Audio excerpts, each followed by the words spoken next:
Chapter 9 पेटेड duchess का वेरिएट्स में अभ्यास किया जा रहा था। पहला एक्ट अभी अभी ध्यानपूर्वक पूरा किया गया था और दूसरा शुरू होने वाला था। मंच के सामने पुरानी कुर्सियों पर बैठे फॉचेरी और बोडेनवे विभिन्न बिंदुओं पर चर्चा कर रहे थे, जबकि प्रॉम्प्टर, फादर कोसार्ड, एक छोटे से कुबड़ वाले व्यक्ति जो एक पुआल के तले वाली कुर्सी पर बैठे थे, अपने होठों के बीच एक पेंसिल रखकर पांडुलिपि के पन्नों को पलट रहे थे। अच्छा, वे किसका इंतजार कर रहे हैं? बोडेनवे ने अचानक चिल्लाते हुए अपनी भारी बेत से जमीन पर जोरदार थपथपाया। बेरिलॉट, वे शुरू क्यों नहीं करते? यह मॉन्सियोर बोस्क है जो गायब हो गया है, बेरिलॉट ने उत्तर दिया, जो दूसरे स्टेज मैनेजर के रूप में कार्य कर रहा था। तभी वहां तूफान आ गया और सभी लोग बोस के लिए चिल्लाने लगे, जबकि बोडेनवे कसम खा रहा था। हमेशा एक ही बात, भगवान की कसम। उनके लिए ये सब बहुत बढ़िया है, वे हमेशा वहीं रहते हैं जहां उनका कोई काम नहीं होता। और फिर जब उन्हें 4 बजे के बाद तक रखा जाता है तो वे बड़बड़ाने लगते हैं। लेकिन तभी बोस्क परम शांति के साथ अंदर आया। क्या वे मुझे किस लिए बुला रहे हैं? ओह, अब मेरी बारी है। तुम्हें ऐसा कहना चाहिए था। ठीक है, सिमोन ने संकेत दिया, मेहमान आ गए हैं और मैं अंदर आ गया। मुझे किस तरफ से अंदर आना चाहिए? बेशक, दरवाजे के माध्यम से, फॉचेरी ने बहुत गुस्से में चिल्लाया। हाँ, लेकिन दरवाज़ा कहाँ है? इस पर बोडेनेव ने बारिलोट पर हमला किया और एक बार फिर गाली गलौज करने लगा तथा अपनी बेत से तख्तों पर हथौड़ा मारने लगा। भगवान की कसम, मैंने कहा था कि दरवाजे के लिए वहाँ एक कुर्सी रखी जानी थी और हर दिन हमें इसे फिर से बनाना पड़ता है। बेरिलोट कहाँ है? उनमें से एक और। क्यों, वे सभी जा रहे हैं? फिर भी बेरिलोट आया और खुद कुर्सी नीचे रख दी, चुपचाप तूफान का सामना करते हुए। और फिर से रिहर्सल शुरू हो गई। सिमोन अपनी टोपी और फर में फर्नीचर की व्यवस्था करने में व्यस्त नौकरानी की तरह घूमने लगी। उसने रुककर कहा, मुझे गर्मी नहीं लगती, आप जानते हैं, इसलिए मैं अपने हाथों को अपने मफ में रखता हूँ। फिर अपनी आवाज़ बदलते हुए उसने हल्की सी चीख के साथ बोस्क का अभिवादन किया। यह मॉन्सियर ले कॉम्टे है। आप सबसे पहले आ रहे हैं, मॉन्सियर ले कॉम्टे, और मैडम बहुत खुश होंगी। बोस्क ने मैले रंग की पतलून और एक बड़ा पीला ओवरकोट पहना हुआ था, जिसके कॉलर के चारों ओर एक बहुत बड़ा कंबल लपेटा हुआ था। उसने अपने सिर पर एक पुरानी टोपी पहन रखी थी और उसने अपने हाथ जेबों में डाले हुए थे। उसने कुछ नहीं किया, बल्कि खुद को घसीटते हुए खोखली आवाज में टिप्पणी की। अपनी मालकिन को परेशान मत करो, इसाबेल, मैं उसे आश्चर्यचकित करना चाहता हूँ। रिहर्सल अपने तय समय पर चल रही थी। बोडेनेव ने अपनी भौहें सिकोड़ लीं। वह अपनी कुर्सी पर नीचे की ओर खिसक गया था और थकान के भाव से सुन रहा था। फॉचेरी घबराया हुआ था और अपनी सीट पर इधर उधर हिल रहा था। हर कुछ मिनट में उसे बीच में बोलने की इच्छा होती थी, लेकिन वह खुद को रोक लेता था। उसने अपने पीछे अंधेरे और खाली घर में फुसफुसाहट सुनी। क्या वह वहाँ है? उसने बोडेनवे की ओर झुकते हुए पूछा। बाद वाले ने सकारात्मक रूप से सिर हिलाया। गेरल्डिन की भूमिका स्वीकार करने से पहले जो वह उसे दे रहा था, नाना उस भूमिका को देखने के लिए उत्सुक थी, क्योंकि वह दूसरी बार वेश्या की भूमिका निभाने में झिझक रही थी। वह वास्तव में एक ईमानदार महिला की भूमिका की आकांक्षा रखती थी। तदनुसार वह लेबोर्डेट के साथ एक कोने के बक्से की छाया में छिपी हुई थी, जो बोडेनवे के साथ उसके लिए मामलों का प्रबंधन कर रही थी। फॉचेरी ने उसकी दिशा में देखा और फिर एक बार फिर रिहर्सल का पालन करने के लिए खुद को तैयार किया। मंच का केवल सामने वाला हिस्सा ही रोशन था। एक सहारे पर जलता हुआ गैस बर्नर, जिसे फुटलाइट से पाइप द्वारा खिलाया जाता था, एक रिफ्लेक्टर के सामने जल रहा था और अपनी पूरी चमक तत्काल अग्रभूमि पर डाल रहा था। यह एक बड़ी पीली आंख की तरह लग रहा था जो आसपास के अर्धअंधकार को देख रही थी, जहां यह एक संदिग्ध, उदासी भरे तरीके से जल रही थी। कोसार्ड इस व्यवस्था के पतले तने के सामने अपनी पांडुलिपि को पकड़े हुए था। वह अधिक स्पष्ट रूप से देखना चाहता था और प्रकाश की बाढ़ में उसका कुबड़ स्पष्ट रूप से रेखांकित था। बोडेनवे और फाउचेरी के लिए वे पहले से ही छाया में डूबे हुए थे। ये केवल इस विशाल संरचना के केंद्र में था। मंच के कुछ वर्ग गज पर एक हल्की चमक ने रेलवे स्टेशन में किसी लालटेन द्वारा डाली गई रोशनी का सुझाव दिया। इसने अभिनेताओं को विलक्षण प्रेत की तरह बना दिया और उनकी छायाएं उनके पीछे नाचने लगीं। मंच का बाकी हिस्सा धुंध से भरा था और एक घर को गिराए जाने की प्रक्रिया का सुझाव देता था। एक चर्च का भवन पूरी तरह से बर्बाद हो गया था। ये सीढ़ियों, सेट पीस और दृश्यों से भरा हुआ था, जिनमें से फीकी पेंटिंग से ऐसा लग रहा था कि यहाँ ढेर सारा कूड़ा कचरा रखा हुआ है। हवा में ऊंचे लटके हुए दृश्य किसी विशाल पुराने कपड़ों की दुकान की छत से लटके हुए बड़े बड़े फटे पुराने कपड़ों जैसे लग रहे थे, जबकि इनके ऊपर फिर से एक खिड़की से चमकीली धूप की किरण गिर रही थी और मक्खियों के चारों ओर की छाया को सोने की एक पट्टी से ढक रही थी। इस बीच अभिनेता मंच के पीछे अपने संकेतों की प्रतीक्षा करते हुए बातें कर रहे थे। धीरे धीरे उन्होंने अपनी आवाज ऊंची कर ली थी। अरे वाह, क्या तुम चुप रहोगे? बोडेनेव अपनी कुर्सी पर ऊपर नीचे चिल्लाते हुए बोला। मैं एक शब्द भी नहीं सुन सकता। अगर तुम्हें बात करनी है तो बाहर जाओ, हम काम पर हैं। बेरिलोट, अगर और बात हुई तो मैं सभी पर जुर्माना लगा दूंगा। वे 1-2 सेकंड के लिए चुप हो गए। वे एक सुंदर बगीचे के कोने में एक बेंच और कुछ देहाती कुर्सियों पर एक छोटे समूह में बैठे थे, जो उसी शाम उद्घाटन कार्यक्रम में इस्तेमाल किए जाने के लिए तैयार खड़ा था। इस समूह के बीच में फॉन्टन और प्रुलियर रोज मिग्नन को सुन रहे थे, जिसे फोलीज ड्रामेटिक थिएटर के प्रबंधक ने शानदार प्रस्ताव दिए थे। लेकिन एक आवाज सुनाई दी जो चिल्ला रही थी, डचेस, सेंट फिरमिन, डचेस और सेंट फिरमिन की जरूरत है।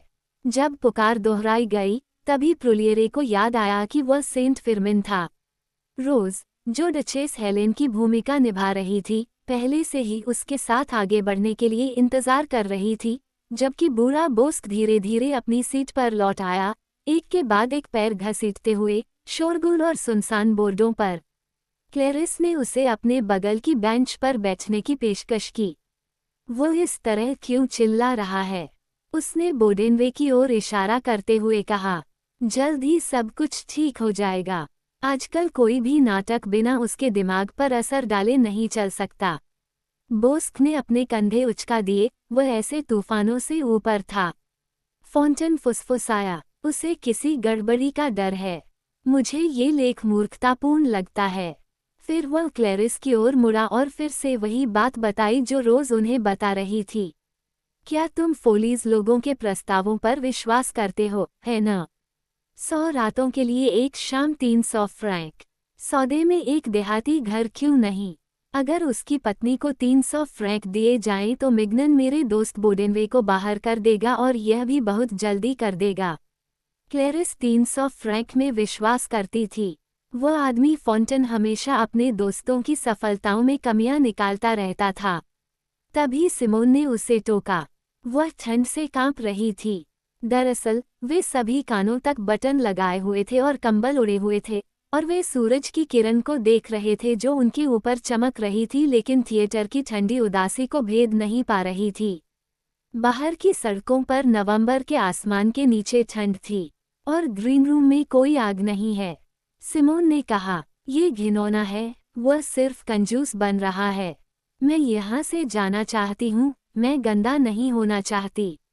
चुप रहो, मैं कहता हूँ, बोडेनवे ने एक बार फिर गरज कर कहा। फिर 1 मिनट या उससे भी ज्यादा समय तक सिर्फ एक उलझन भरी बड़बड़ाहट सुनाई देती रही, क्योंकि अभिनेता अपने हिस्से को दोहराते रहे। कोई उचित क्रिया नहीं थी और वे थकने से बचने के लिए एक समान स्वर में बोलते थे। फिर भी जब वे किसी खास अर्थ पर जोर देते थे तो वे घर की ओर देखते थे, जो उनके सामने एक गहरी खाई की तरह था। यह अस्पष्ट, परिवेशी छाया से भरा हुआ था, जो किसी ऊंची, बिना खिड़की वाली छत पर तैरती महीन धूल जैसा लग रहा था। सुनसान घर, जिसकी एकमात्र रोशनी मंच की सांझ की चमक थी, उदासी और रहस्यमयी मिटने में सोता हुआ लग रहा था। छत के पास घनी रात ने भित्तिचित्रों को दबा दिया था, जबकि दोनों ओर मंच के बक्सों के कई स्तरों से ग्रे कैनवस की बड़ी चौड़ाई पड़ोसी पर्दों की रक्षा के लिए नीचे फैली हुई थी। वास्तव में इन आवरणों का कोई अंत नहीं था। कैनवास के बैंड विभिन्न दीर्घाओं के सामने मखमल से ढके हुए किनारों पर फेंके गए थे, जिन्हें उन्होंने मोटे तौर पर ढक दिया था। उनके हल्के रंग ने आसपास की परछाइयों को दाग दिया था और घर की सामान्य सजावट में से केवल बक्सों के अंधेरे कोने ही अलग अलग दिखाई दे रहे थे। ये कई मंजिलों के ढांचे को रेखांकित करने का काम करते थे, जहां सीटों पर लाल मखमल के इतने सारे दाग थे कि वे काले हो गए थे। झूमर को जितना हो सके उतना नीचे उतारा गया था और इसने स्टॉल के क्षेत्र को अपने लटकनों से इतना भर दिया कि ऐसा लगा कि यह फड़फड़ा रहा है और लोगों को ये सोचने पर मजबूर कर रहा है कि वे एक ऐसी यात्रा पर निकल पड़े हैं जहां से वे कभी वापस नहीं लौटेंगे। ठीक उसी समय रोज, एक छोटी सी रानी की तरह, जो वेश्या की संगति में बहक गई थी, फुटलाइट्स के पास आई, अपने हाथ ऊपर उठाए और अंधेरे और खाली थिएटर की ओर प्यार से मुंह बनाया, जो शोक के घर की तरह उदास था। हे भगवान, कितने विचित्र लोग हैं, उसने कहा, वाक्यांश पर जोर देते हुए और विश्वास करते हुए कि इसका प्रभाव होगा। नाना जिस कोने वाले बक्से में छिपी हुई थी, वहां बहुत पीछे एक बड़े शॉल में लिपटी बैठी थी। वह नाटक सुन रही थी और अपनी आंखों से रोज को निगल रही थी। लेबोडेट की ओर मुड़ते हुए उसने उससे धीमी आवाज में पूछा, तुम्हें यकीन है कि वह आएगा? बिल्कुल पक्का, इसमें कोई शक नहीं कि वह मिग्नन के साथ आएगा, ताकि आने का बहाना मिल जाए।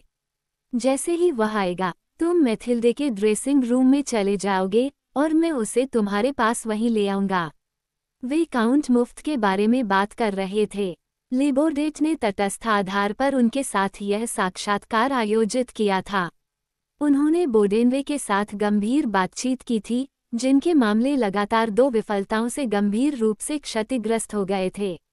तदनुसार बोडेनवे ने उन्हें अपना थिएटर उधार देने और नाना को एक भूमिका देने की जल्दी की थी, क्योंकि वह काउंट का पक्ष जीतने के लिए उत्सुक थे और उनसे उधार लेने में सक्षम होने की उम्मीद कर रहे थे।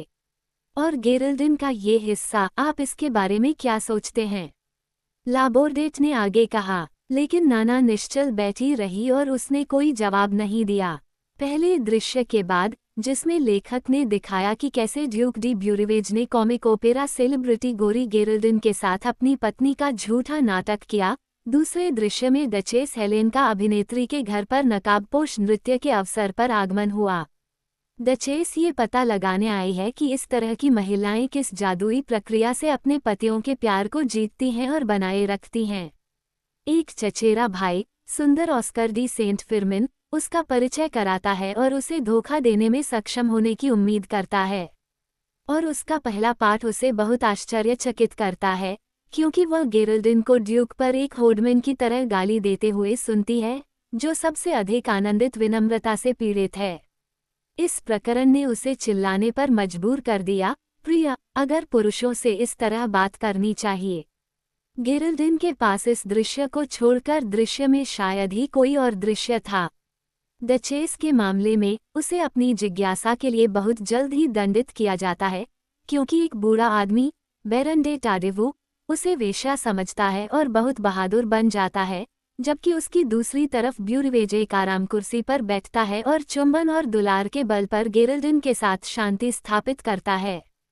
चूंकि इस आखिरी महिला का हिस्सा अभी तक किसी को नहीं सौंपा गया था, इसलिए फादर कोसार्ड इसे पढ़ने के लिए उठ गए थे, और अब वे बोस्क की बाहों में बैठकर खुद के बावजूद इस पर जोर दे रहे थे। इस बिंदु पर, जबकि रिहर्सल नीरसता से चल रही थी, फॉचेरी अचानक अपनी कुर्सी से कूद गया। उसने उस पल तक खुद को संयमित किया था, लेकिन अब उसकी घबराहट ने उस पर काबू पा लिया। ये बात नहीं है, वह चिल्लाया। अभिनेता अजीब तरह से रुक गए, जबकि फॉन्टेन ने व्यंग्य करते हुए अपनी अत्यंत तिरस्कारपूर्ण आवाज में पूछा, एह, क्या नहीं है? कौन इसे सही से नहीं कर रहा है? कोई नहीं है। आप बिल्कुल गलत हैं, बिल्कुल गलत, फाउचेरी ने आगे कहा, और बेतहाशा इशारे करते हुए वह मंच पर आया और खुद ही उस दृश्य का अभिनय करना शुरू कर दिया। अब यहाँ देखो, फॉन्टेन, कृपया समझो कि टाडेवो को कैसे पैक किया जाता है। डचेस को पकड़ने के लिए तुम्हें इस तरह आगे झुकना होगा, और फिर तुम्हें, रोज, अपनी स्थिति उसी तरह बदलनी होगी, लेकिन बहुत जल्दी नहीं, केवल तभी जब तुम चुंबन की आवाज सुनो। वह बीच में ही रुक गया और स्पष्टीकरण देते हुए कोसार्ड से चिल्लाया, गेरिल्डिन, चुंबन दो। जोर से, ताकि यह सुना जा सके। फादर कोसार्ड बोस की ओर मुड़े और जोर से अपने होठों को चटकाया।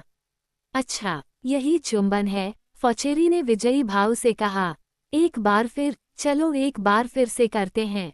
अब तुम देखो, रोज, मेरे पास हिलने का समय है, और फिर मैं थोड़ा चिल्लाता हूँ तो, ओह, उसने उसे एक चुंबन दिया है। लेकिन इससे पहले कि मैं ऐसा करूं, टाडेवू को मंच पर जाना चाहिए।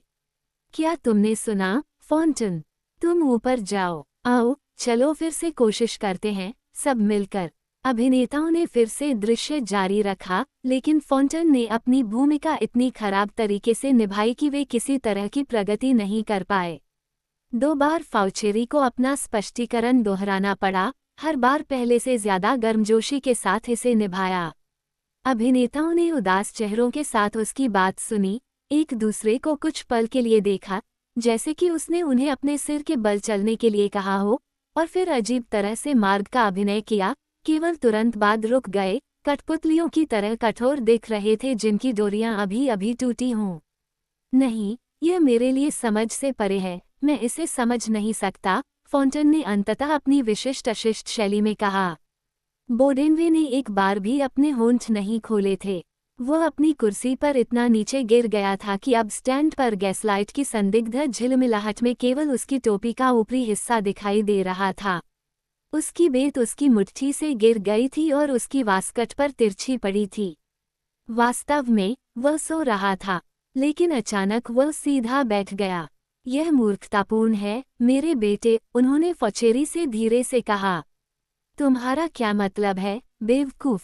लेखक ने चिल्लाते हुए कहा, उसका चेहरा पीला पड़ गया। बेवकूफ तो तुम ही हो, मेरे प्यारे लड़के। बोडेनवे को तुरंत गुस्सा आने लगा। उसने मूर्खतापूर्ण शब्द दोहराया और अधिक सशक्त अभिव्यक्ति की तलाश में मूर्ख और बेवकूफ शब्द का इस्तेमाल किया। जनता चिल्लाने लगी और नाटक कभी खत्म नहीं हुआ। और जब फाउचेरी, वास्तव में, इन बड़े बड़े वाक्यांशों से बहुत आहत हुए बिना, जो हमेशा एक नया टुकड़ा पेश किए जाने पर दोहराए जाते थे, क्रूर हो गए और दूसरे को एक जानवर कहा, तो बोडेनवे ने सभी सीमाओं को पार कर लिया, अपनी बेत हवा में लहराई, एक बैल की तरह सूंघी और चिल्लाया, हे भगवान, तुम चुप क्यों नहीं हो सकते? हमने इस मूर्खता पर 1/4 घंटा गंवा दिया है। हाँ, मूर्खता, इसमें कोई मतलब नहीं है। और यह इतना सरल है, सब कुछ कहने और करने के बाद। तुम्हें, फॉन्टन, हिलना नहीं चाहिए। तुम्हें, रोज, अपनी छोटी सी हरकत करनी चाहिए, बस इतना ही, इससे ज्यादा नहीं, क्या तुम देखते हो? और फिर तुम नीचे आ जाओ। तो फिर, चलो इस यात्रा को पूरा करते हैं। चुंबन दो, कॉसिड। फिर शुरू हुआ भ्रम। दृश्य पहले से बेहतर नहीं था।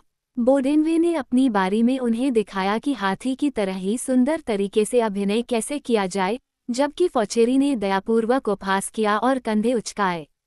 उसके बाद फॉन्टन ने अपनी बात रखी, और यहाँ तक कि बोस्क ने भी सलाह देने की हिम्मत की। रोज, पूरी तरह थक चुकी थी, दरवाजे की ओर इशारा करने वाली कुर्सी पर बैठ गई थी। कोई नहीं जानता था कि वे कहाँ पहुँच गए हैं, और सब कुछ खत्म करने के लिए सिमोन ने समय से पहले प्रवेश किया, ये सोचकर कि उसे संकेत मिल गया है, और भ्रम के बीच पहुँच गई। इसने बोडेनवे को इतना क्रोधित कर दिया कि उसने अपनी छड़ी को भयानक तरीके से घुमाया और उसे पीछे की ओर जोरदार तमाचा मारा। रिहर्सल के दौरान वह अक्सर अपनी पूर्व मालकिन को पीटता था। सिमोन भाग गई, और यह उग्र चीख उसके पीछे पीछे आई। ये ले लो, और भगवान की कसम, अगर मैं फिर से नाराज हो गया तो मैं एक बार में पूरी दुकान बंद कर दूंगा। फाउचेरी ने अपनी टोपी माथे पर रख ली और नाटक किया कि वह थिएटर छोड़ने जा रहा है। लेकिन वह मंच के शीर्ष पर रुक गया और फिर नीचे आया जब उसने देखा कि बोडेनवे पसीने से लथपथ अपनी सीट पर वापस आ गया। फिर उसने भी दूसरी कुर्सी पर अपनी पुरानी स्थिति ले ली। कुछ सेकंड के लिए वे एक दूसरे के बगल में स्थिर बैठे रहे, जबकि छायादार घर में दमनकारी सन्नाटा छाया हुआ था। अभिनेता लगभग 2 मिनट तक प्रतीक्षा करते रहे। वे सभी थकावट से भारी थे और उन्हें लग रहा था कि उन्होंने कोई बहुत बड़ा काम किया है। ठीक है, चलो आगे बढ़ते हैं, बोडेनवे ने आखिरकार कहा। वो अपनी सामान्य आवाज में बोला और पूरी तरह शांत था। हाँ, चलो चलते हैं, फॉचेरी ने दोहराया। हम कल दृश्य की व्यवस्था करेंगे। और इसके साथ ही वे फिर से आगे बढ़ गए और अपने हिस्से का अभ्यास उतनी ही उदासीनता के साथ किया जितनी पहले किया करते थे। मैनेजर और लेखक के बीच विवाद के दौरान फॉन्टन और बाकी लोग मंच के पीछे देहाती बेंच और सीटों पर बहुत आराम से बातें कर रहे थे, जहां वे हंस रहे थे, बड़बड़ा रहे थे और तीखी बातें कह रहे थे। लेकिन जब सिमोन वापस आई, अभी भी अपने वार से तड़प रही थी और सिसकियों से घुट रही थी, तो वे नाटकीय हो गए और घोषणा की कि अगर वे उसकी जगह होते तो सुआ का गला घोंट देते। उसने अपनी आंखें पोंछना शुरू कर दिया और स्वीकृति में सिर हिलाया। उसने कहा कि उनके बीच सब खत्म हो गया था। वो उसे छोड़ रही थी, खासकर इसलिए क्योंकि स्टीना ने एक दिन पहले ही उसे जीवन में एक शानदार शुरुआत देने की पेशकश की थी। क्लेरिस इस पर बहुत हैरान थी, क्योंकि बैंकर पूरी तरह से बर्बाद हो चुका था, लेकिन प्रुलिया हंसने लगा और उन्हें उस शानदार तरीके की याद दिलाई जिसमें उस भ्रमित इजरायली ने अपने लैंडेस साल्टवर्क्स को बदले पर चलाने के लिए रोज के साथ खुद को झोंक दिया था। ठीक उसी समय वह एक नई परियोजना प्रसारित कर रहा था, जिसका नाम था बोस्पोरस के नीचे एक सुरंग। सिमोन ने इस ताज़ा जानकारी को बड़ी दिलचस्पी से सुना। क्लेरिस के बारे में वह पिछले एक सप्ताह से गुस्से में थी। कल्पना कीजिए, वह जानवर लाफालोविस, जिसे वह गागा के आदरणीय आलिंगन में फेंकने में सफल रही थी, एक बहुत अमीर चाचा के भाग्य में आ रही थी। ये सिर्फ उसकी किस्मत थी, वो हमेशा दूसरों के लिए चीज़ों को आरामदायक बनाने के लिए किस्मत में थी। फिर उस सुअर बोडेनवे ने एक बार फिर उसे एक भूमिका का एक छोटा सा टुकड़ा दिया था, केवल 50 पंक्तियां, जैसे कि वह गेरिल्डन की भूमिका नहीं निभा सकती थी। वो उस भूमिका के लिए तरस रही थी और उम्मीद कर रही थी कि नाना उसे मना कर देगी। अच्छा, और मेरा क्या? प्रुलिएरे ने बहुत कड़वाहट के साथ कहा। मेरे पास 200 से ज्यादा पंक्तियां नहीं हैं। मैं ये भूमिका छोड़ना चाहता था। मुझे उस साथी सेंट फिरमिन की भूमिका निभाने के लिए कहना बहुत बुरा है। क्यों? यह एक नियमित विफलता है। और फिर यह किस शैली में लिखा गया है, मेरे प्यारे? ये पूरी तरह से विफल हो जाएगा, आप निश्चित हो सकते हैं।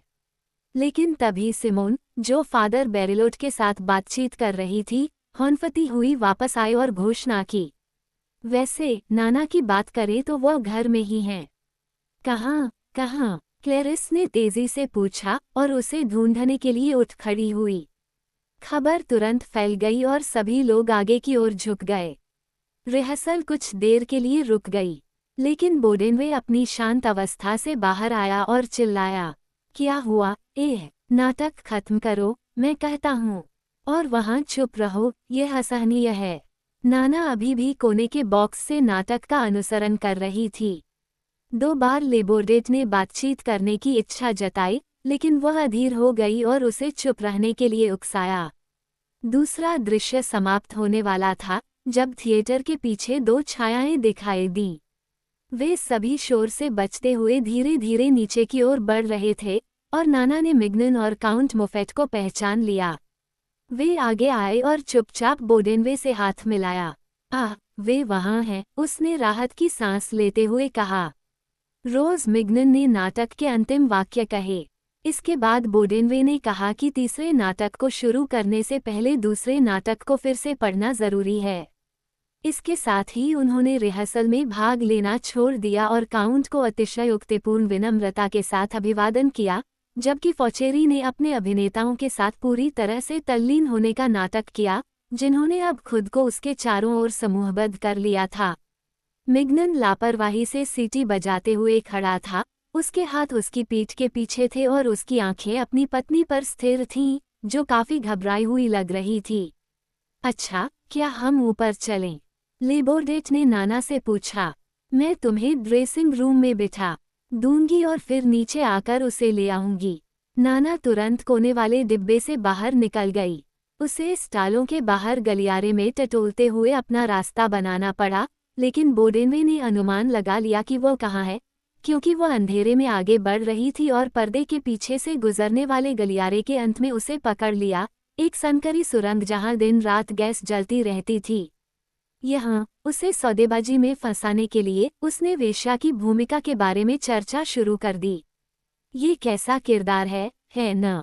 कितना शैतानी किरदार है। ये तुम्हारे लिए बना है।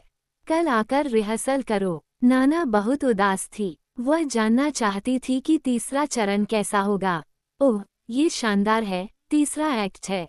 डचेस अपने ही घर में वेश्या की भूमिका निभाती है और इससे ब्यूरीवेज को घृणा होती है और वह अपने तरीके को सुधारता है।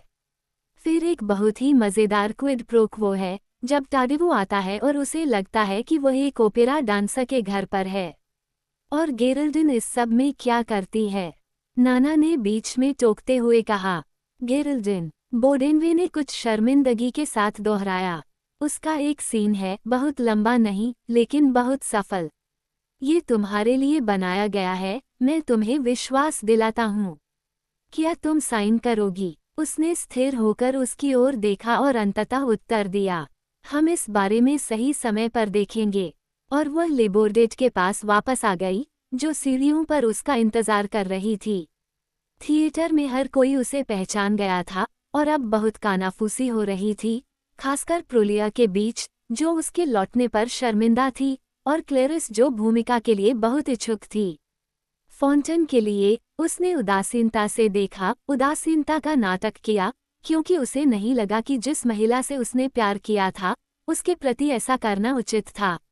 हालांकि उसके दिल की गहराई में उसका पुराना प्यार नफरत में बदल गया था और वह निरंतर भक्ति, व्यक्तिगत सुंदरता, आम जीवन के बदले में उसके खिलाफ भयंकर विद्वेष पालता था, जिससे उसके विकृत और राक्षसी स्वाद ने उसे थका दिया था। इस बीच जब लेबोर्डेट फिर से प्रकट हुई और काउंट के पास गई, तो रोज मिग्नन, जिसे नाना की उपस्थिति ने संदेह में डाल दिया था, ये सब तुरंत समझ गई। मुफ्त उसे बहुत परेशान कर रहा था, लेकिन वह इस तरह से छोड़े जाने के विचार से खुद को संभाल नहीं पा रही थी। उसने अपनी चुप्पी तोड़ी, जो वह आमतौर पर अपने पति की संगति में ऐसे विषयों पर बनाए रखती थी, और स्पष्ट रूप से बोली, देखा क्या हो रहा है? मेरी कसम, अगर उसने फिर से स्टीना वाली चाल चली तो मैं उसकी आंखें फोड़ दूंगा। शांतिपूर्वक और गर्व से मिग्नन ने अपने कंधे उचका दिए, एक ऐसे व्यक्ति की तरह जिससे कुछ भी छिपाया नहीं जा सकता था। चुप रहो, वो बुदबुदाया। चुप रहने का उपकार करोगी न? वह जानता था कि अब उसे किस पर भरोसा करना है। उसने अपनी मुफ्त को पूरी तरह से सुखा दिया था, और वह जानता था कि नाना के इशारे पर वह लेटने और उसके पैरों के नीचे कालीन बनने के लिए तैयार था। ऐसी भावनाओं के खिलाफ कोई लड़ाई नहीं है। इसलिए, चूंकि वह जानता था कि पुरुष क्या होते हैं, इसलिए उसने इस स्थिति को सर्वोत्तम संभव तरीके से बदलने के अलावा और कुछ नहीं सोचा। घटनाओं के क्रम पर प्रतीक्षा करना आवश्यक होगा, और उसने उन पर प्रतीक्षा की। रोज, अब तुम्हारी बारी है, बोडेनवे चिल्लाया। दूसरा भाग फिर से शुरू हो रहा है। तो फिर तुम यहाँ से चले जाओ, मिग्नन ने आगे कहा, और मुझे मामले को व्यवस्थित करने दो। फिर उसने अपनी सारी परेशानियों के बावजूद मजाक करना शुरू कर दिया और फॉचेरी को उसके लेख के लिए बधाई देने में प्रसन्न था। बहुत ही दमदार लेख, लेकिन उसकी महान महिला इतनी पवित्र क्यों थी?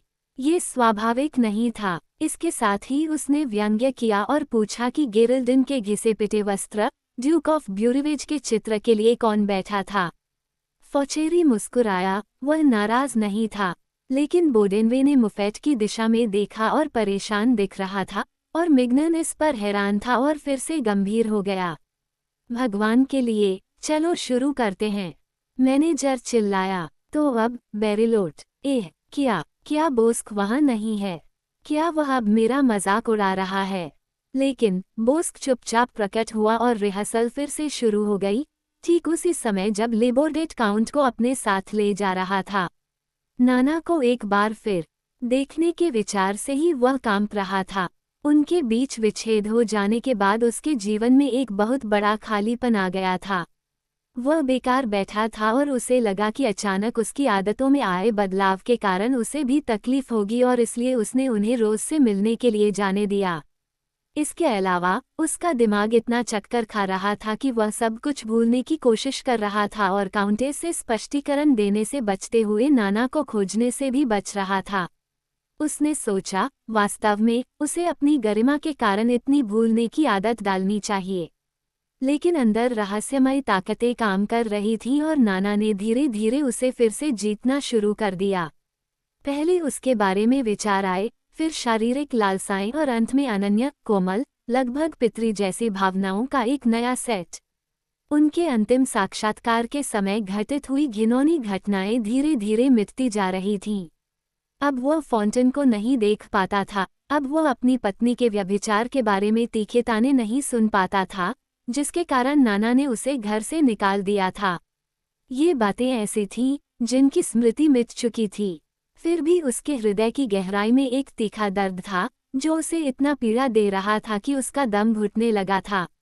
उसके मन में बचकाने विचार आते थे। वह कल्पना करता था कि यदि वह उससे सच्चा प्रेम करता होता तो वह उसे कभी धोखा नहीं देती, और इसके लिए वह स्वयं को दोषी मानता था। उसका दुख असहनीय होता जा रहा था। वह वास्तव में बहुत दुखी था। उसे पुराने घाव का दर्द था, न कि अंधी वर्तमान इच्छा जो तत्काल अधिकार के लिए सब कुछ सह लेती है। उसे उस महिला के प्रति ईर्ष्यालु जुनून महसूस होता था और वह केवल उसके लिए, उसके बालों, उसके मुंह, उसके शरीर के लिए लालसाओं से ग्रस्त था। जब उसे उसकी आवाज की ध्वनि याद आती थी तो उसके भीतर सिहरन दौड़ जाती थी। वह उसके लिए वैसे ही तरसता था जैसे कोई कंजूस होता है। उसकी इच्छाओं की परिष्कार वर्णन से परे थी। वह वास्तव में अपने जुनून से इतना बुरी तरह ग्रसित था कि जब लेबोर्डेट ने उसे नियुक्ति के विषय पर चर्चा करनी शुरू की तो उसने अदम्य आवेग के आगे खुद को उसकी बाहों में फेंक दिया। इसके तुरंत बाद बेशक उसे आत्मत्याग के एक कृत्य पर शर्मिंदगी महसूस हुई जो उसके पद के व्यक्ति के लिए बहुत हास्यास्पद लग सकता था, लेकिन लेबोर्डेट एक ऐसा व्यक्ति था जो जानता था कि कब चीज़ों को देखना है और कब नहीं देखना है, और उसने अपनी चतुराई का एक और सबूत तब दिया जब उसने सीढ़ियों के नीचे काउंट को छोड़ दिया और बिना किसी प्रयास के केवल ये सरल शब्द कहे, दूसरी मंजिल पर दायां रास्ता। दरवाज़ा बंद नहीं है। मफेट घर के उस खामोश कोने में अकेला था। जब वह खिलाड़ियों के प्रतीक्षा कक्ष के सामने से गुजरा तो उसने खुले दरवाजों से झांका और विशाल कक्ष की पूरी तरह से जीर्णता देखी, जो दिन के उजाले में शर्मनाक रूप से दागदार और घिसा हुआ लग रहा था। लेकिन मंच के अंधेरे और उलझन से बाहर निकलते ही उसे सबसे ज्यादा आश्चर्य उस शुद्ध, स्पष्ट प्रकाश और गहरी शांति से हुआ जो इस समय ऊंची सीढ़ियों पर व्याप्त थी, जिसे एक शाम जब उसने पहले देखा था तो वह गैस के धुएं में नहाया हुआ था और अलग अलग मंजिलों पर भागती दौड़ती महिलाओं के कदमों से शोरगुल कर रहा था। उसने महसूस किया कि ड्रेसिंग रूम खाली थे, गलियारे सुनसान थे, वहां कोई आत्मा नहीं थी, एक भी आवाज शांति को भंग नहीं कर रही थी, जबकि सीढ़ियों के स्तर पर चौकोर खिड़कियों से पीली नवंबर की धूप छनकर आ रही थी और ऊपर के क्षेत्रों से उतरती हुई मृत शांत हवा के बीच नाचती धूल से भरी रोशनी के पीले धब्बे बिखेर रही थी। वह इस शांति और चुप्पी से खुश था और वह धीरे धीरे ऊपर गया, चलते समय सांस को पुनः प्राप्त करने की कोशिश कर रहा था, क्योंकि उसका दिल धड़क रहा था और उसे डर था कि कहीं वह बचकाना व्यवहार न करे और आहें और आंसू न बहा दे। इसलिए पहली मंजिल की सीढ़ी पर वह एक दीवार के सहारे झुक गया, क्योंकि उसे यकीन था कि कोई उसे नहीं देखेगा, और अपने रुमाल को अपने मुंह पर दबा लिया और टेढ़ी मेढ़ी सीढ़ियों को देखा। लोहे की रेलिंग कई हाथों के घर्षण से चमक रही थी। दीवारों पर उखड़ी हुई पेंट वास्तव में वह सारी गंदगी जिसे सहनशीलता का वह घर दोपहर के उस धुंधले घंटे में इतनी बेरहमी से प्रदर्शित करता है जब वेश्याएं सो रही होती हैं। जब वह दूसरी मंजिल पर पहुंचा तो उसे एक बड़ी पीली बिल्ली को पार करना पड़ा जो एक सीढ़ी पर मुड़ी हुई लेटी थी। आधी बंद आंखों से यह बिल्ली घर पर एकांत में निगरानी कर रही थी, जहां रात में महिलाओं द्वारा छोड़ी गई घनी और अब जमी हुई गंध ने उसे नींद में डाल दिया था। दाएं हाथ के गलियारे में ड्रेसिंग रूम का दरवाज़ा वास्तव में पूरी तरह से बंद नहीं था। नाना इंतजार कर रही थी। वह छोटी सी मैथिल्डे, एक नीरस सी युवा लड़की, अपने ड्रेसिंग रूम को गंदा रखती थी। टूटे हुए जग वैसे भी इधर उधर रखे हुए थे, ड्रेसिंग टेबल चिकना था और एक कुर्सी लाल धब्बों से भरी हुई थी, जो ऐसा लग रहा था जैसे किसी ने स्ट्रॉ पर खून बहाया हो। दीवारों और छत पर चिपकाए गए कागज ऊपर से नीचे तक साबुन के पानी के छींटे थे और ये लवेंडर की खुशबू से इतनी अप्रिय रूप से बदबूदार हो गई थी कि नाना ने खिड़की खोली और कुछ पलों के लिए खिड़की की चौखट पर झुकी रही, ताज़ी हवा में सांस लेती रही और मैडम ब्राउन को देखने के लिए आगे झुकी। वह संकीर्ण आंगन की फफूंद लगी हुई पेंटाइल पर अपने झाड़ू को बेतहाशा काम करते हुए सुन सकती थी, जो छाया में दबी हुई थी। एक कैनरी, जिसका पिंजरा शटर पर लटका हुआ था, तीखी आवाज में चहचहा रही थी। बुलेवार्ड और आसपास की गलियों में गाड़ियों की आवाज अब सुनाई नहीं दे रही थी, और शांत और सोती हुई धूप का विस्तृत विस्तार देहात का आभास दे रहा था। दूर तक देखने पर उसकी नज़र गलियारे में छोटी इमारतों और दीर्घाओं की कांच की छतों पर पड़ी और इनसे परे रूए विवियन में ऊंचे घरों पर, जिनकी पीठ उसके सामने खामोश और स्पष्ट रूप से सुनसान थी। पास में ही छतों की एक श्रृंखला थी और इनमें से एक पर एक फोटोग्राफर ने नीले कांच का एक बड़ा पिंजरा जैसा निर्माण किया था। ये सब बहुत ही उल्लासपूर्ण था और नाना चिंतन में लीन हो रही थी जब उसे लगा कि किसी ने दरवाजे पर दस्तक दी है। वह पलटी और चिल्लाए, अंदर आएं। काउंट को देखते ही उसने खिड़की बंद कर दी, क्योंकि वहां गर्मी नहीं थी और छिपकर सुन रही मैडम ब्राउन को सुनने की कोई जरूरत नहीं थी। दोनों ने एक दूसरे को गंभीरता से देखा। फिर जब काउंट अभी भी उसके सामने अकड़कर खड़ा था, भावनाओं से घुटते हुए, वह जोर से हंसी और बोली, अच्छा, तो तुम फिर से यहाँ हो, मूर्ख बड़े जानवर। उसके अंदर इतनी उथल पुथल मची हुई थी कि वह बर्फ में जम गया आदमी लग रहा था।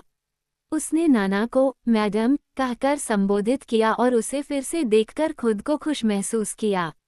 इसके बाद वह पहले से कहीं ज्यादा परिचित हो गई ताकि मामले को सुलझाया जा सके। इसे गरिमापूर्ण तरीके से मत करो। तुम मुझे देखना चाहते थे, है न? लेकिन तुम नहीं चाहते थे कि हम चीनी मिट्टी के बर्तनों के दो कुत्तों की तरह एक दूसरे को देखते रहें। हम दोनों गलत थे। ओह, मैं तुम्हें माफ करता हूँ। और इस तरह वे इस बात पर सहमत हो गए कि वे उस मामले के बारे में फिर कभी बात नहीं करेंगे। नाना के बोलते ही मुफ्त ने सिर हिलाकर सहमति जताई। अब वह शांत था, लेकिन अभी भी उसे कुछ भी कहने को नहीं मिल रहा था, हालांकि उसके होठों पर हजारों बातें उथल पुथल भरी थीं। उसकी स्पष्ट ठंडक पर आश्चर्यचकित होकर वह बहुत जोश के साथ भूमिका निभाने लगी। आओ, उसने हल्की मुस्कान के साथ कहा, तुम एक समझदार आदमी हो। अब जब हमने सुलह कर ली है तो चलो हाथ मिलाते हैं और भविष्य में अच्छे दोस्त बनते हैं। क्या अच्छे दोस्त? वह अचानक चिंता में बड़बड़ाया। हाँ, शायद यह मूर्खतापूर्ण है, लेकिन मैं चाहता हूँ कि आप मेरे बारे में अच्छा सोचें। हमने अपनी छोटी सी बात कह दी है, और अगर हम फिर से मिलते हैं तो हम किसी भी हालत में मूर्खों की तरह नहीं दिखेंगे। उसने हाथ हिलाकर उसे रोकने की कोशिश की। मुझे अपनी बात पूरी करने दो। तुम समझ रहे हो, कोई भी आदमी मुझ पर यह आरोप नहीं लगा सकता कि मैंने उसके साथ गलत किया है। अच्छा, और मुझे तुम्हारे मामले में शुरू करना बहुत बुरा लगा। हम सभी में सम्मान की भावना होती है, प्यारे लड़के, लेकिन मेरा मतलब यह नहीं है। वह जोर से चिल्लाया, बैठ जाओ, मेरी बात सुनो। और जैसे कि वह उसे जाते हुए देखने से डर रहा था, उसने उसे कमरे में एकांत कुर्सी पर धकेल दिया। फिर वह बढ़ती हुई बेचैनी में इधर उधर घूमने लगा। छोटा सा ड्रेसिंग रूम हवा रहित और सूरज की रोशनी से भरा हुआ था, और बाहरी दुनिया की कोई भी आवाज उसके सुखद, शांतिपूर्ण, नम वातावरण को परेशान नहीं कर रही थी। बातचीत के विराम में केवल कैनरी की चीखें सुनाई दे रही थीं और दूर से बांसुरी की आवाज का संकेत दे रही थीं। सुनो, उसने उसके सामने खड़े होकर कहा, मैं फिर से तुम्हारे पास आ गया हूँ। हाँ, मैं फिर से शुरू करना चाहता हूँ। तुम यह अच्छी तरह जानती हो, फिर तुम मुझसे इस तरह क्यों बात करती हो? मुझे जवाब दो, मुझे बताओ कि तुम सहमत हो। उसका सिर झुका हुआ था और वह अपने नीचे की सीट के खून से लाल पुआल को खुजला रही थी। उसे इतना चिंतित देखकर उसने जवाब देने की जल्दी नहीं की, लेकिन आखिरकार उसने अपना चेहरा ऊपर उठाया। उसने एक गंभीर भाव धारण कर लिया था और सुंदर आंखों में वह उदासी का भाव भरने में सफल रही थी। ओह, ये असंभव है छोटे दोस्त। कभी नहीं, मैं फिर कभी तुम्हारे साथ नहीं रहूंगा। क्यों? वो हकलाया और उसका चेहरा अकथनीय पीड़ा से सिकुड़ा हुआ लग रहा था। क्यों? सब कुछ लटका दो, क्योंकि यह असंभव है, बस इतना ही। मैं नहीं चाहता। वो कुछ सेकंड तक उसे उत्साह से देखता रहा। फिर उसके पैर उसके नीचे मुड़ गए और वह फर्श पर गिर पड़ा। ऊब भरी आवाज में उसने ये सरल सलाह दी, आह, बच्चे मत बनो। लेकिन वह पहले से ही एक था। उसके पैरों पर गिरते हुए उसने अपनी बाहें उसकी कमर के चारों ओर डाल दी थीं और उसे कसकर गले लगा रहा था, अपना चेहरा उसके घुटनों पर जोर से दबा रहा था।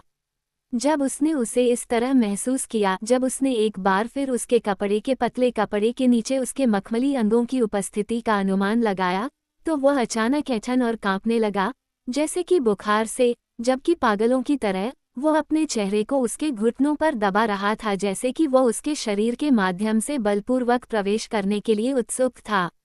पुरानी कुर्सी चरमरा रही थी और निचली छत के नीचे, जहां हवा बासी सुगंधों से तीखी थी, वासना की दबी हुई सिसकियां सुनाई दे रही थीं। अच्छा, और उसके बाद?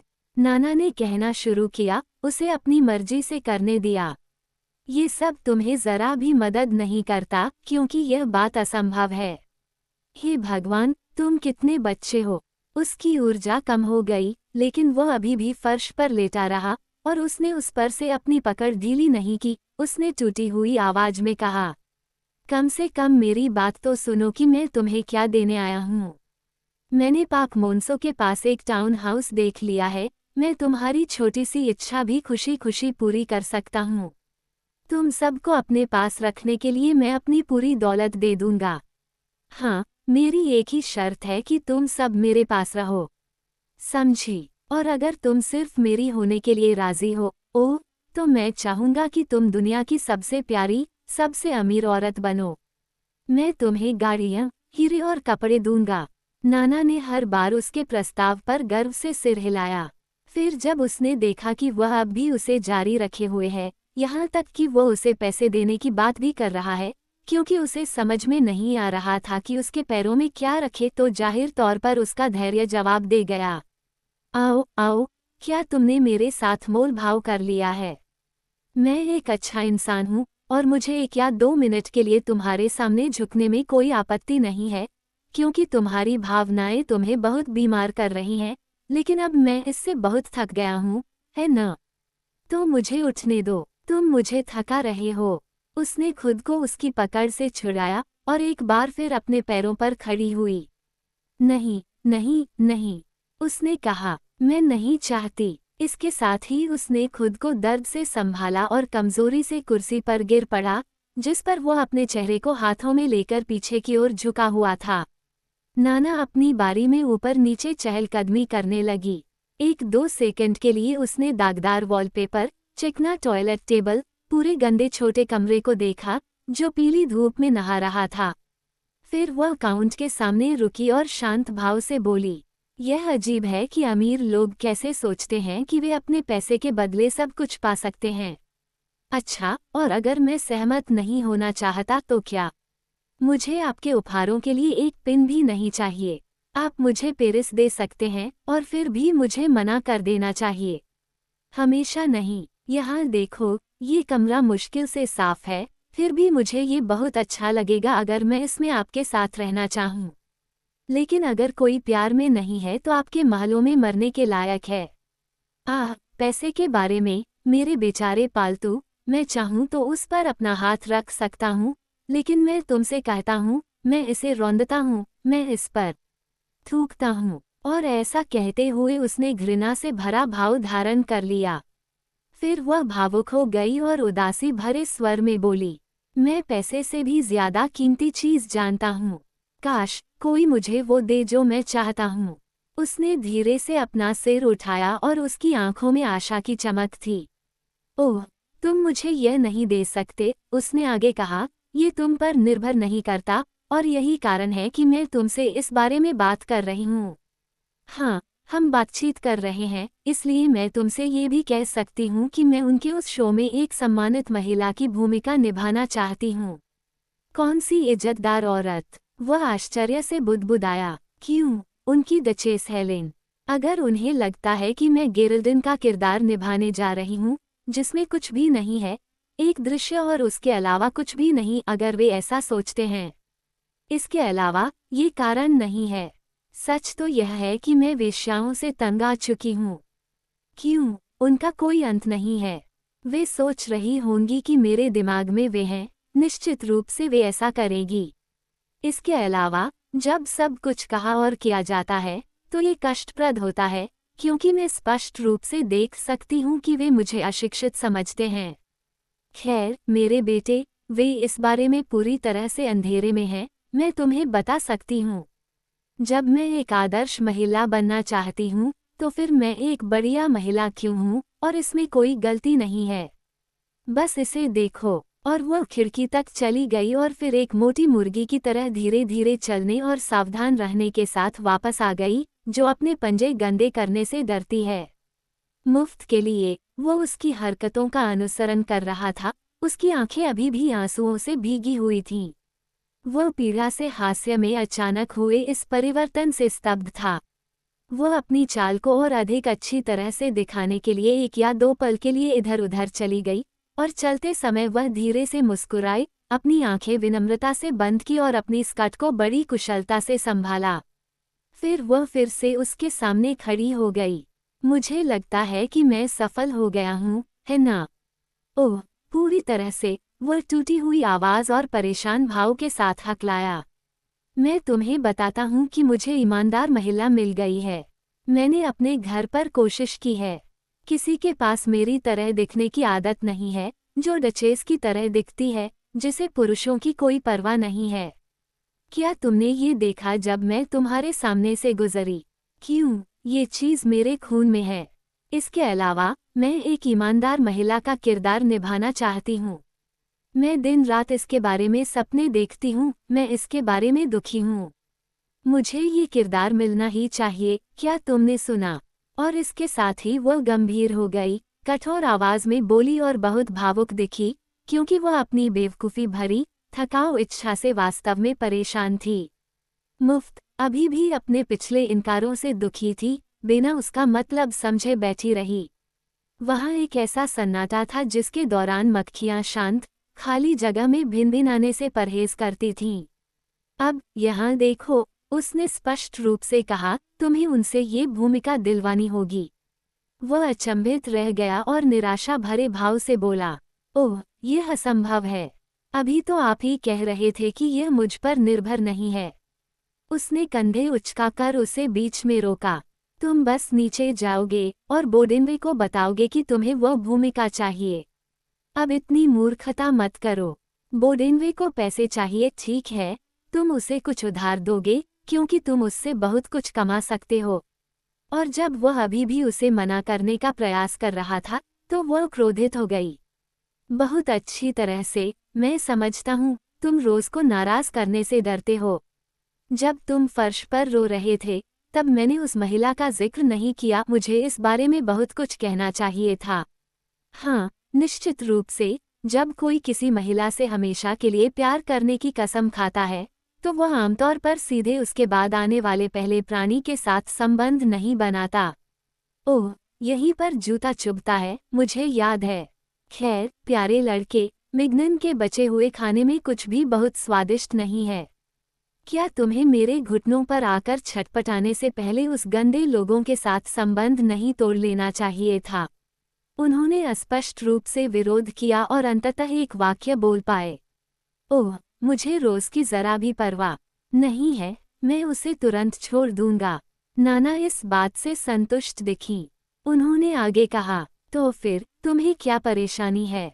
बोडेनवे का मालिक यहाँ है। तुम मुझे बताओगे कि बोडेनवे के बाद फौचेरी है। उसने अपनी आवाज़ दबा ली थी, क्योंकि वह मामले के नाजुक पहलू पर आ रही थी। मुफ्त चुपचाप बैठा था, उसकी आंखें जमीन पर टिकी हुई थीं। वह काउंटेस के प्रति फौचेरी के अथक ध्यान से स्वेच्छा से अनभिज्ञ रहा था, और समय ने उसके संदेह को शांत कर दिया था और उसे उम्मीद जगा दी थी कि वह उस भयावह रात के दौरान खुद को धोखा दे रहा था, जो रूए टेडबाउट के एक दरवाजे पर गुजरी थी। लेकिन उसे अभी भी उस आदमी के प्रति एक नीरस, क्रोधित घृणा महसूस हो रही थी। अच्छा, फिर क्या? फौचेरी शैतान नहीं है, नाना ने दोहराया, सावधानी से अपना रास्ता टटोलते हुए और यह पता लगाने की कोशिश करते हुए कि पति और प्रेमी के बीच मामला कैसा है। कोई भी अपने नर्म पक्ष से उबर सकता है। मैं तुमसे वादा करता हूँ, वह नीचे से एक अच्छा किस्म का व्यक्ति है। तो यह एक सौदा है न? तुम उससे कहोगी कि यह मेरे लिए है। ऐसा कदम उठाने के विचार से ही काउंट को घृणा हो गई। नहीं, नहीं, कभी नहीं, वह चिल्लाया। वह रुकी और यह वाक्य बोलने ही वाली थी। फौचेरी आपको कुछ भी मना नहीं कर सकती, लेकिन उसे लगा कि तर्क के तौर पर यह बहुत ज्यादा अच्छी बात थी। इसलिए उसने सिर्फ एक अजीब सी मुस्कान दी जो शब्दों की तरह साफ साफ बोल रही थी। मुफ्त ने अपनी आंखें उसकी ओर उठाईं और अब एक बार फिर उन्हें नीचे कर लिया, पीला और शर्मिंदगी से भरा हुआ। आह, तुम्हारा स्वभाव अच्छा नहीं है, उसने अंत में बड़बड़ाते हुए कहा। मैं नहीं कर सकता, उसने अत्यंत पीड़ा भरी आवाज और चेहरे पर भाव के साथ कहा। मैं जो चाहूं करूंगा, लेकिन वह नहीं, प्रिय। ओह, मैं तुमसे विनती करता हूं कि तुम इस पर जोर मत दो। इसके बाद उसने बातचीत में और समय बर्बाद नहीं किया, बल्कि अपने छोटे हाथों से उसका सिर पकड़ा, उसे थोड़ा पीछे धकेला, नीचे झुकी और अपना मुंह उसके मुंह से चिपका दिया, एक लंबा लंबा चुंबन लिया। वह बुरी तरह कांप उठा, वह उसके स्पर्श से कांप उठा, उसकी आंखें बंद थीं और वह खुद से बेखबर था। उसने उसे उठाकर खड़ा कर दिया। जाओ, उसने सरलता से कहा। वह चला गया, दरवाजे की ओर बढ़ रहा था, लेकिन जैसे ही वह बेहोश हुआ, उसने उसे फिर से अपनी बाहों में ले लिया, नम्र और अनुनयशील हो गई, अपना चेहरा उसके पास उठाया और अपना गाल उसकी वासकट पर रगड़ दिया, जैसे कोई बिल्ली करती है। वह बढ़िया घर कहाँ है? वह शर्मिंदगी से हंसते हुए फुसफुसाई, जैसे कोई छोटी लड़की उन सुखद चीजों की ओर लौटती है जिन्हें उसने पहले मना कर दिया था। एवेन्यू डी विलियर्स में, और वहाँ गाड़ियाँ हैं। हाँ, फीता, हीरे, हाँ, ओह, तुम कितने अच्छे हो, मेरे पुराने पालतू। तुम्हें पता है कि अभी सब ईर्ष्या थी, और इस बार मैं तुमसे वादा करता हूँ कि यह पहली बार जैसा नहीं होगा, क्योंकि अब तुम समझ गए हो कि एक महिला को क्या मिलना चाहिए। तुम सब कुछ देते हो, है न? तो फिर मुझे तुम्हारे अलावा कोई नहीं चाहिए। क्यों? यहाँ देखो, तुम्हारे लिए कुछ और भी है। वहाँ और वहाँ और वहाँ। जब उसने हाथों और चेहरे पर चुंबनों की बारिश करके उसके खून को निकालकर उसे कमरे से बाहर धकेल दिया, तो वह कुछ देर तक हौंफती रही। हे भगवान, उस फूहड़ मैथिल्डे के ड्रेसिंग रूम में कितनी अप्रिय गंध थी। ये गर्म था, अगर आप कहें, तो दक्षिण के कमरों में सर्दियों के सूरज की रोशनी पड़ने पर शांत गर्मी के साथ, लेकिन वास्तव में इसमें बासी लवेंडर पानी की बहुत तेज गंध थी, अन्य कम साफ चीजों का तो जिक्र ही ना करें। उसने खिड़की खोली और फिर से खिड़की की चौखट पर झुककर समय बिताने के लिए नीचे के गलियारे की कांच की छत को देखने लगी। मुफ्त लड़खड़ाता हुआ नीचे चला गया। उसका सिर घूम रहा था। उसे क्या कहना चाहिए? वो उस मामले को कैसे उठाए जो उससे संबंधित नहीं था? मंच पर पहुंचते ही उसे झगड़े की आवाजें सुनाई दी। दूसरा दृश्य समाप्त हो रहा था और प्रोलियर गुस्से से पागल हो गया, क्योंकि फौचेरी ने उसके भाषण को बीच में ही रोकने की कोशिश की थी। तो फिर सब कुछ काट दो, वह चिल्ला रहा था। मुझे यही पसंद है। बस कल्पना करो, मेरे पास 200 पंक्तियां भी नहीं हैं, और वे अभी भी मुझे काट रहे हैं। नहीं, भगवान की कसम, मैं इससे तंग आ चुका हूँ, मैं ये भूमिका छोड़ता हूँ। उसने अपनी जेब से एक छोटी सी मुड़ी हुई पांडुलिपि निकाली और उसके पन्नों को इस तरह उंगलियों से सहलाया, मानो वह उसे कौसद की गोद में फेंकने ही वाला हो। उसका पीला चेहरा अहंकार से कांप रहा था, उसके होंठ खींचे हुए और पतले थे, उसकी आंखें जल रही थीं, वो अपने अंदर चल रहे संघर्ष को छिपाने में पूरी तरह असमर्थ था। ये सोचना कि वह प्रोलिया जनता का आदर्श केवल 200 पंक्तियों का किरदार निभाएगा। क्यों न मुझे ट्रे में पत्र लाने को कहा जाए? उसने कड़वाहट से कहा। आओ आओ प्रोलियर, शालीनता से पेश आओ, बोडेनवे ने कहा, जो बक्सों पर उसके प्रभाव के कारण उसके साथ कोमलता से पेश आने के लिए उत्सुक था। बवाल मत करो, हम कुछ बिंदु खोज लेंगे। फॉचेरी, तुम कुछ बिंदु जोड़ोगे। तीसरे अधिनियम में एक दृश्य को लंबा करना भी संभव होगा। तो फिर मैं आखिरी भाषण सुनना चाहता हूँ, कॉमेडियन ने कहा। मैं निश्चित रूप से इसका हकदार हूँ।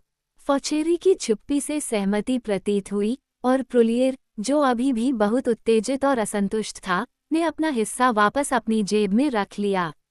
इस स्पष्टीकरण के दौरान बोस्क और फॉन्टन बहुत उदासीन दिखाई दिए। उन्होंने सोचा कि प्रत्येक व्यक्ति को अपने हाथ के लिए लड़ना चाहिए। वर्तमान विवाद का उनसे कोई लेना देना नहीं है, उन्हें इसमें कोई दिलचस्पी नहीं है। सभी अभिनेता फॉचेरी के चारों ओर इकट्ठा हो गए और उससे सवाल पूछने लगे और प्रशंसा पाने की कोशिश करने लगे, जबकि मिग्नन ने प्रोलियर की आखिरी शिकायतों को ध्यान से सुना, लेकिन काउंट मफेट को नज़रअंदाज नहीं किया, जिसकी वापसी का वह इंतजार कर रहा था। आधी रोशनी में प्रवेश करते हुए काउंट मंच के पीछे रुक गया था, क्योंकि वह झगड़े में बाधा डालने से झिझक रहा था। लेकिन बोडेनवे ने उसे देख लिया और आगे भाग गया। क्या वे लोग बहुत अच्छे नहीं हैं? उसने बुदबुदाया। आप नहीं जानते कि मुझे उन लोगों के साथ क्या क्या सहना पड़ता है, महाशय ले कॉम्टे। हर आदमी अपने पड़ोसी से ज्यादा घमंडी है और वे सभी एक जैसे घटिया खिलाड़ी हैं। एक खुजलीदार समूह हमेशा किसी न किसी गंदे काम में उलझे रहते हैं। ओह, अगर मैं आकर उन्हें तोड़ फोड़ दूं तो वे बहुत खुश होंगे। लेकिन मैं माफ़ी चाहता हूँ, मैं खुद से बाहर हो रहा हूँ। उन्होंने बोलना बंद कर दिया और मौन छा गया, जबकि मुफ्त ने अपनी घोषणा को धीरे से शुरू करने की कोशिश की। लेकिन वह असफल रहे और अपनी मुश्किल से जल्दी बाहर निकलने के लिए उन्होंने अचानक घोषणा करके बात समाप्त की। नाना को डचेस का हिस्सा चाहिए। बोडेनवे चौंककर चिल्लाया, अब आओ, ये तो सरासर पागलपन है। फिर काउंट की ओर देखा और उसे पीला और सहमा हुआ पाया। वह तुरंत शांत हो गया। शैतान इसे ले ले, उसने सरलता से कहा, और इसके साथ ही फिर से एक नई खामोशी छा गई। अंदर से उसे इसकी जरा भी परवाह नहीं थी। नाना का डचेस का किरदार निभाना शायद मजेदार साबित हो सकता है। इसके अलावा अब जब ये हो चुका था तो वह मुफ्त को अच्छी तरह से अपने नियंत्रण में ले चुका था। इसलिए उसे निर्णय लेने में देर नहीं लगी, इसलिए वह पलटा और चिल्लाया, फॉचेरी। काउंट उसे रोकने की कगार पर था, लेकिन फॉचेरी ने उसकी बात नहीं सुनी, क्योंकि उसे फॉन्टन ने पर्दे के पीछे दबा दिया था और उसे कॉमेडियन द्वारा टाडेवो के हिस्से को पढ़ते हुए धैर्यपूर्वक सुनने के लिए मजबूर किया जा रहा था। फॉन्टन ने टाडेवो को मासिले का एक मूल निवासी माना, जिसकी एक बोली थी, और उसने बोली की नकल की। वह पूरे भाषण को दोहरा रहा था। क्या ये सही था? क्या यही बात थी? जाहिर है कि वह केवल उन विचारों को फॉचेरी को प्रस्तुत कर रहा था, जिनके बारे में वह खुद अनिश्चित था।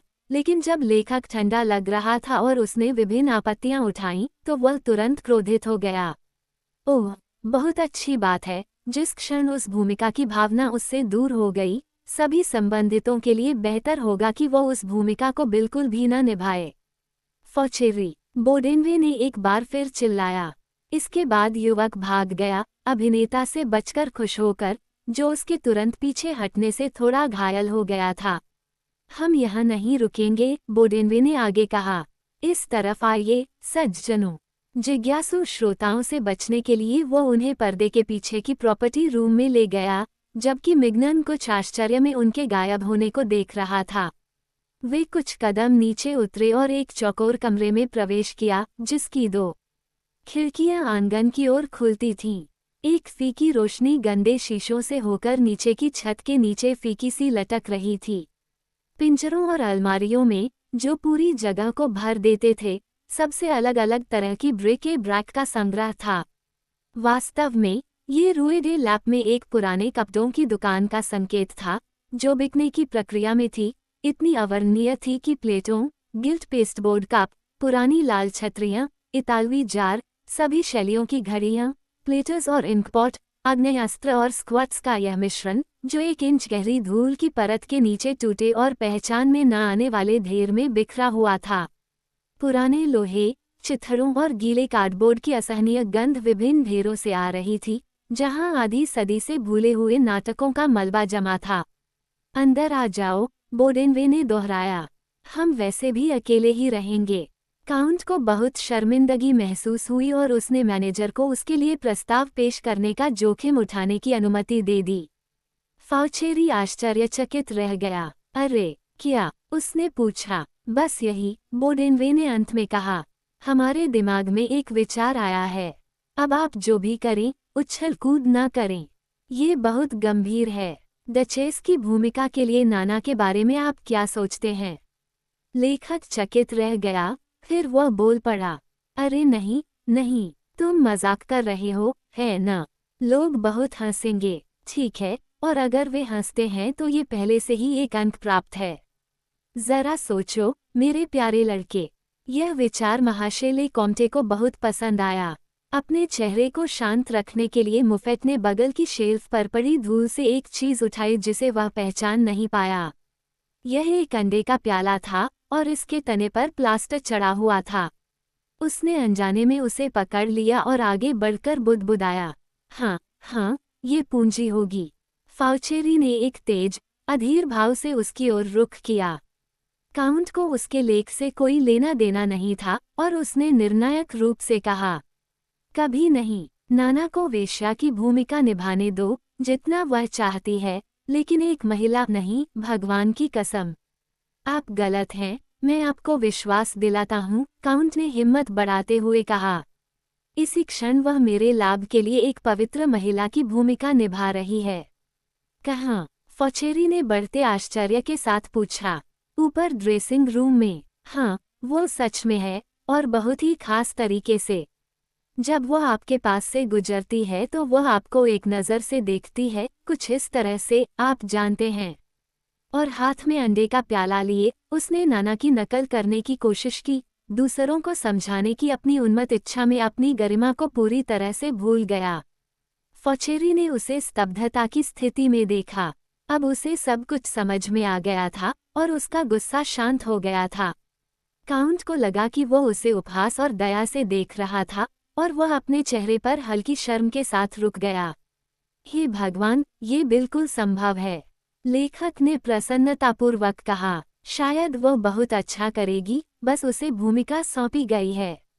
हम रोज से यह भूमिका नहीं छीन सकते। ओह, अगर यही सारी परेशानी है, बोडेनवे ने कहा, मैं मामले को व्यवस्थित करने का काम करूंगा। लेकिन जल्द ही, उन दोनों को अपने खिलाफ देखकर और यह अनुमान लगाते हुए कि बोडेनवे का कोई गुप्तहित दांव पर लगा है, युवक ने अपने इनकार की उग्रता को दोगुना करके मौन स्वीकृति से बचने का सोचा। परामर्श टूटने के कगार पर था। ओह प्रिय, नहीं, नहीं, भले ही भूमिका अनसाइन की गई हो, मुझे उसे कभी नहीं देना चाहिए। देखो, क्या ये स्पष्ट है? मुझे अकेला छोड़ दो, मैं अपना नाटक बर्बाद नहीं करना चाहता। वह चुपचाप शर्मिंदगी में डूब गया। बोडेनवे खुद को डेट्रॉप समझकर चला गया, लेकिन काउंट सिर झुकाए खड़ा रहा। उसने कोशिश करके सिर उठाया और टूटती हुई आवाज में कहा, मान लीजिए, मेरे प्रिय साथी, मैं आपसे एक एहसान के रूप में यह मांगूं। मैं नहीं कर सकता, मैं नहीं कर सकता। फाउचेरी बार बार यही दोहराता रहा और छूटने के लिए छटपटाता रहा। मफत की आवाज कठोर हो गई। मैं आपसे इसके लिए प्रार्थना और विनती करता हूँ। मुझे ये चाहिए। और ऐसा कहकर उसने अपनी आंखें उस पर टिका दी। युवक ने उस काली निगाह में धमकियां पढ़ीं और अचानक उलझन भरे शब्दों के साथ बोला, जो तुम्हें अच्छा लगे करो, मुझे इसकी जरा भी परवाह नहीं। हाँ, हाँ, तुम अपनी शक्ति का दुरुपयोग कर रहे हो, लेकिन तुम देखोगे। इस पर दोनों की शर्मिंदगी और बढ़ गई। फाउचेरी अलमारियों के एक सेट के सहारे झुका हुआ था और अपने पैर से जमीन पर घबराहट से दस्तक दे रहा था। मुफेट अंडे के कप की जांच करने में व्यस्त लग रहा था, जिसे वह अभी भी इधर उधर घुमा रहा था। यह एक अंडा कप है, बोडेनवे ने विनम्रतापूर्वक आकर टिप्पणी की। हाँ, पक्का, यह एक अंडा कप है, काउंट ने दोहराया। माफ करना, तुम धूल से सने हो, मैनेजर ने सामान को वापस शेल्फ पर रखते हुए कहा। अगर किसी को हर दिन धूल झाड़नी पड़े तो ये कभी खत्म नहीं होगी, तुम समझ रहे हो। लेकिन यहाँ तो बिल्कुल भी साफ सफाई नहीं है, एक गंदी गंदगी है न? फिर भी तुम मेरी बात पर यकीन करो या ना करो जब मैं तुमसे कहता हूँ कि इसमें पैसे हैं। अब देखो, बस ये सब देखो। वो मुफेट को डिब्बों और अलमारियों के सामने घुमाता रहा और आंगन में से छनकर आने वाली हरी सी रोशनी में उसे विभिन्न संपत्तियों के नाम बताता रहा, क्योंकि वो उसे अपने समुद्री भंडार की सूची में दिलचस्पी दिलाने के लिए उत्सुक था, जिसे वह मजाकिया तौर पर नाम देता था। अब जब वे फौचेरी के पड़ोस में वापस आए तो उसने लापरवाही से कहा, सुनो, चूंकि हम सब एकमत हैं, इसलिए हम इस मामले को एक ही बार में निपटा देंगे। यहाँ मिग्नन है, ठीक उसी समय जब उसकी जरूरत है। पिछले कुछ समय से मिग्नन बगल के गलियारे में घूम रही थी, और जिस क्षण बोडेनेव ने उनके समझौते में संशोधन की बात शुरू की, वह क्रोध में भरकर विरोध करने लगा। ये बदनामी थी, वे उसकी पत्नी का करियर बर्बाद करना चाहते थे, वह इसके लिए कानूनी लड़ाई लड़ेगा। इस बीच बोडेनेव बेहद शांत और तर्कपूर्ण था। उसे लगा कि यह भूमिका रोज के योग्य नहीं है, और वह उसे एक ओपेरेटा के लिए आरक्षित रखना चाहता था, जिसे पेटेट डचेस के बाद पेश किया जाना था। लेकिन जब उसका पति फिर भी चिल्लाता रहा, तो उसने अचानक फोलीज ड्रामेटिक्स द्वारा गायिका को दिए जा रहे प्रस्तावों को देखते हुए उनकी व्यवस्था रद्द करने की पेशकश की। इस पर मिग्नन कुछ देर के लिए भड़क गई, इसलिए इन प्रस्तावों की सच्चाई को नकारे बिना उसने पैसे के लिए बहुत घृणा व्यक्त की। उसने कहा कि उसकी पत्नी को डचेस हेलेन की भूमिका निभाने के लिए नियुक्त किया गया था, और वह भूमिका निभाएगी, भले ही वह, मिग्नन, इसके लिए बर्बाद हो जाए। उसकी गरिमा, उसका सम्मान दांव पर था। इस आधार पर चर्चा शुरू हुई और यह अंतहीन हो गई। हालांकि प्रबंधक हमेशा इस तर्क पर लौटता था, चूंकि फोलीज ने रोज को 100 प्रदर्शनों के दौरान प्रति रात 300 फ्रैंक की पेशकश की थी, और चूंकि वह उसके साथ केवल 150 कमाती थी, इसलिए उसे जाने देते ही उसे 15,000 फ्रैंक का फायदा होगा। पति ने अपनी ओर से कलाकार का पद नहीं छोड़ा। अगर लोग उसकी पत्नी को उसके हिस्से से वंचित होते देखेंगे तो क्या कहेंगे? क्यों कि वह उस हिस्से के योग्य नहीं थी, कि उसके लिए एक विकल्प ढूंढना जरूरी समझा गया था। और यह एक कलाकार के रूप में रोज की प्रतिष्ठा को बहुत नुकसान पहुंचाएगा, बल्कि इसे कम कर देगा।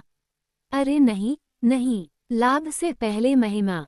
फिर बिना किसी चेतावनी के उसने एक संभावित व्यवस्था की ओर इशारा किया।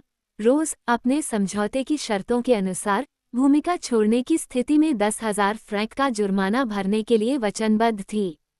तो ठीक है, वे उसे 10,000 फ्रैंक दें और वह फोलीज ड्रामेटिक्स में चली जाएगी।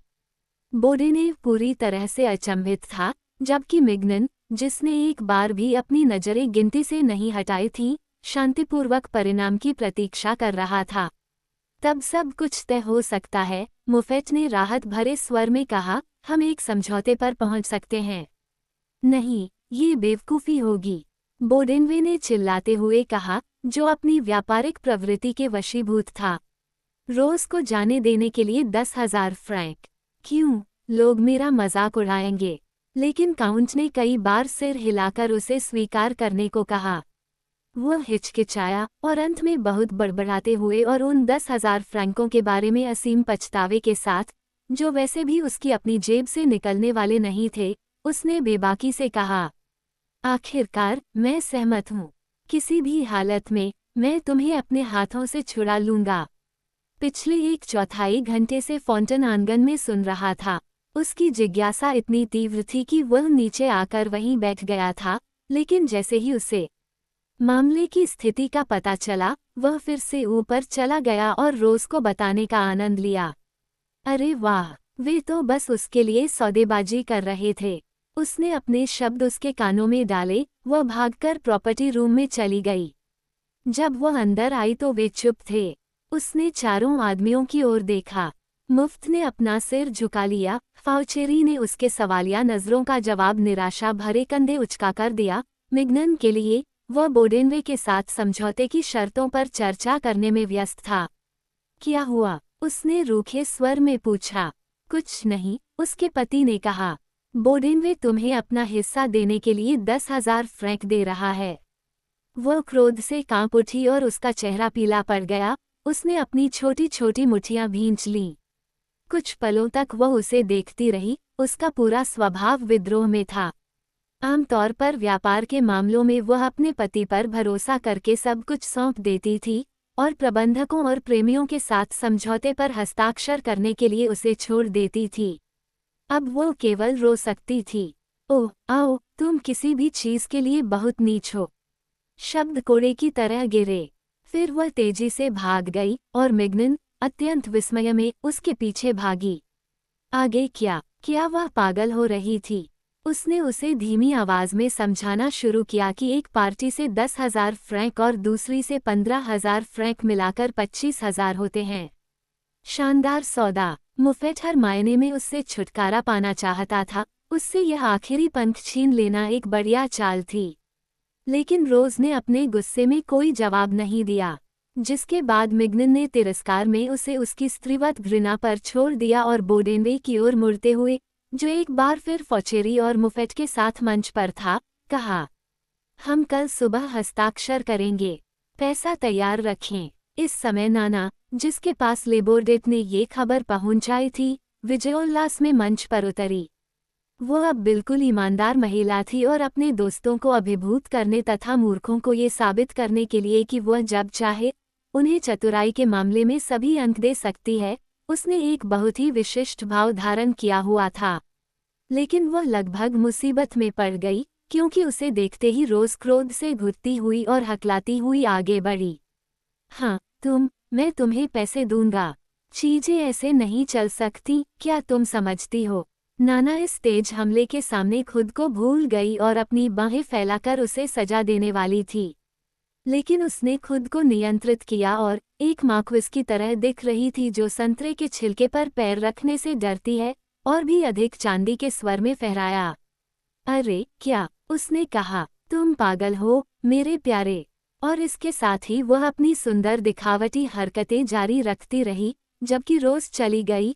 उसके पीछे मिग्नन भी चली गई, जिसने अब उसे पहचानने से इनकार कर दिया। बोडेनवे से गेरल्डिन का किरदार पाने के बाद क्लैरिसे बहुत खुश थी। दूसरी ओर फॉचेरी उदास था। वह एक पैर से दूसरे पैर पर हिल रहा था। वह तय नहीं कर पा रहा था कि थिएटर छोड़ दे या नहीं। उसका नाटक खराब हो गया था और वह इसे बचाने का सबसे अच्छा तरीका खोज रहा था। लेकिन नाना उसके पास आई, उसके दोनों हाथों को पकड़ा और उसे अपनी ओर खींचते हुए पूछा कि क्या वह उसे इतना क्रूर समझता है। वह उसका नाटक नहीं खाएगी, वह नहीं। फिर उसने उसे हंसाया और उसे समझाया कि मुफेट्स के साथ उसके रिश्ते को देखते हुए उससे नाराज होना मूर्खता होगी। उसने कहा कि अगर उसकी याददाश्त उसे धोखा दे जाए तो वह प्रॉम्प्टर से अपनी लाइनें ले लेगी।